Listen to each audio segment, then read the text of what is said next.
Jordan, Israel এবং ফিলিস্তিনের পশ্চিম তীরের মাঝখানে রয়েছে বেশ অদ্ভুত একটি সাগর।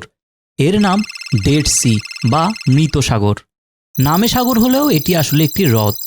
সি সারফেসের 430 মিটার নিচে হওয়ায় ডেড সির উপকূলকে ভূপৃষ্ঠের সবচেয়ে নিচু বিন্দু ধরা হয়। এই হ্রদের লবণাক্ততা সাগরের 10 গুণ।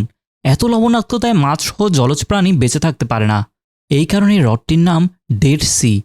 তবে এই লবণ আবার জলের ঘনত্ব অনেকটাই বাড়িয়ে দেয়, এতটাই বেশি যে মৃত সাগরের জলে আপনি ভেসে থাকতে পারবেন, একদমই ডুববেন না। এছাড়াও এই হ্রদের পানি ও কাদামাটি ত্বকের জন্য খুবই উপকারী বলে মনে করা হয়। এই কারণেই প্রতি বছর প্রচুর পর্যটক মৃত সাগর ভ্রমণ করেন। যদিও বর্তমানে এই হ্রদ শুকিয়ে যাচ্ছে।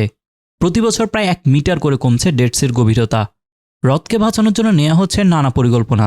এমনকি অনেকে মত দিয়েছেন লোহিত সাগর থেকে পাইপলাইনের মাধ্যমে ডেড সিতে জল সরবরাহের জন্য।